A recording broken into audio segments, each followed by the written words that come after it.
Welcome to all the Power System Engineering series.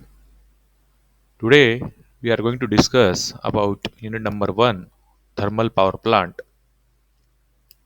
This is very important unit from the point of exam view. You might have been seen this type of structure of the thermal power plant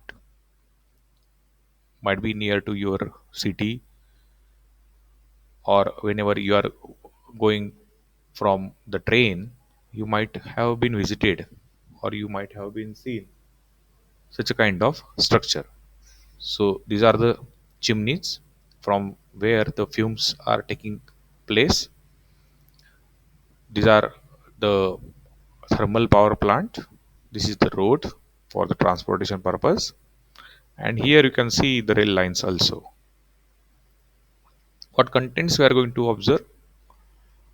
We are going to observe about the introduction, the working principle, the general layout of the thermal power plant, how it is going to work, the main equipments, the waste generation, and how we are going to control the advantages and disadvantages, and the references.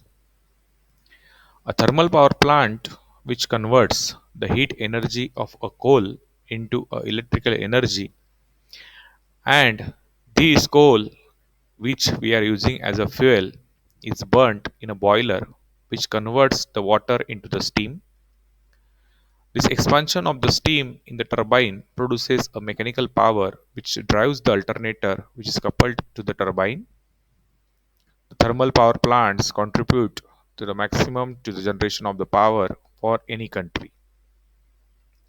The thermal power plants, these constitutes about the 75.43% of the total installed captive and non-captive power generation in India.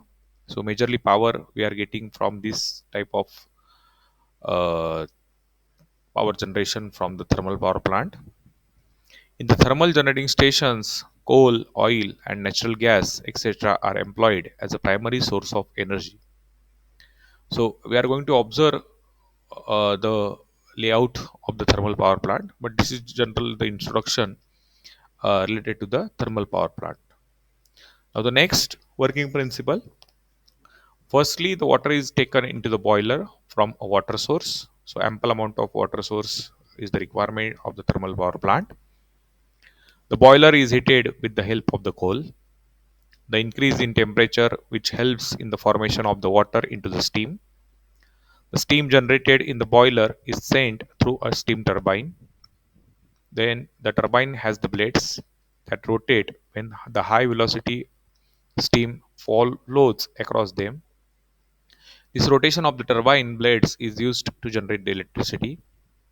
A generator is connected to the steam turbine. When the turbine turns, the electricity is generated and given as the output by the generator, which is then supplied to the consumers through the high voltage power lines.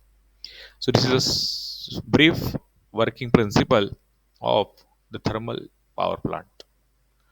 Now, the next, this is a typical general layout of the thermal power plant. Here you can observe the fuel which we are using here as a coal. This coal we are taking inside the boiler for making the water into the steam. So water we are considering here the availability of the water in the ample amount, and this water is converted into uh, this steam with the help of this coal.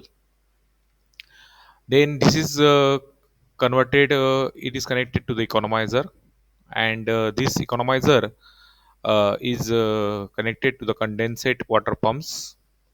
Then, uh, by using this steam, the turbine which is available over here is going to rotate, and this turbine, the shaft is connected to the alternator, and thus the three-phase power supply is going to produce. So these are the thermal the thermal power plant working principle.